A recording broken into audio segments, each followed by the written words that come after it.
Hi guys, nandito na naman po tayo sa ating inabangang teleseryang Akusada. At syempre nakita na nila Wilfred at Lorena itong si Ronnie kasama itong si Leah, kung kaya naging okay na sila. Pero syempre galit na galit sila dahil sa gagawa natin ni Ronnie, at dahil doon di ni Wilfred pinasama itong si Leah doon sa kanyang nainay Lorena dahil galit ito dahil pabaya daw na ina itong si Lorena. Pero syempre nung umuwi na itong sila Lorena, tinanong mismo ni Wilfred itong anak niyang si Leah kung ano ba talaga yung totoong nangyari, at sinabi naman ni Leah na talagang hindi naman siya pinabayaan ng kanyang nainay dahil nandun lang din ang kanyang nainay sa kanyang tabi.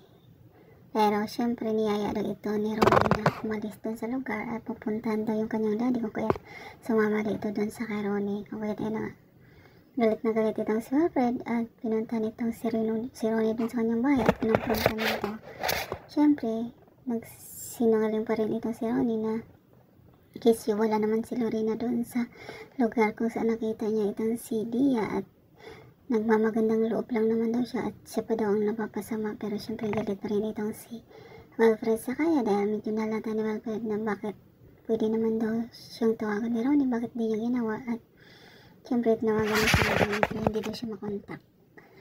At dahil doon nagpunta itong si Wilfred doon sa kanyang kaibigan na si Dennis na parang nagsisisi siya dahil sinigawan niya na naman at pinagalitan niya itong si Lorena, kung kaya parang nakonsensya ito. At sinabi naman ng kanyang kaibigan si Dennis na dapat lang na makonsensya siya dahil hindi naman talaga kasalanan ni Lorena ang nangyari, at na-confirm niya mismo na talagang nandun talaga si Lorena sa lugar kung saan kasama niya si Leah. Pero syempre sumama lang ito kay Ronnie at balak na sana nitong mag-sorry ulit kay Lorena na biglang may kumatok sa kanilang pinto at walang iba kundi ang kanyang abogado, at nagsampa ng kaso daw ito si Lorena na patungkol sa custody ng kanilang anak. Kung kaya tayo na parang nainis na naman itong si Wilfred, bakit daw umabot na naman sa mga ganon.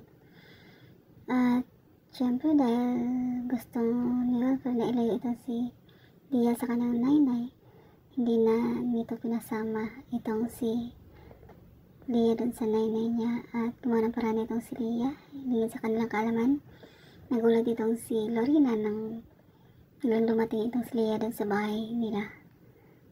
At sobrang nag-worry ito at hindi akalain alam ng anak niya papunta doon. Pero sinabi ni Leah na nag-book daw siya ng Grab, kung kaya naihatid daw siya doon sa bahay nila Lorena o sa kaibigan niya.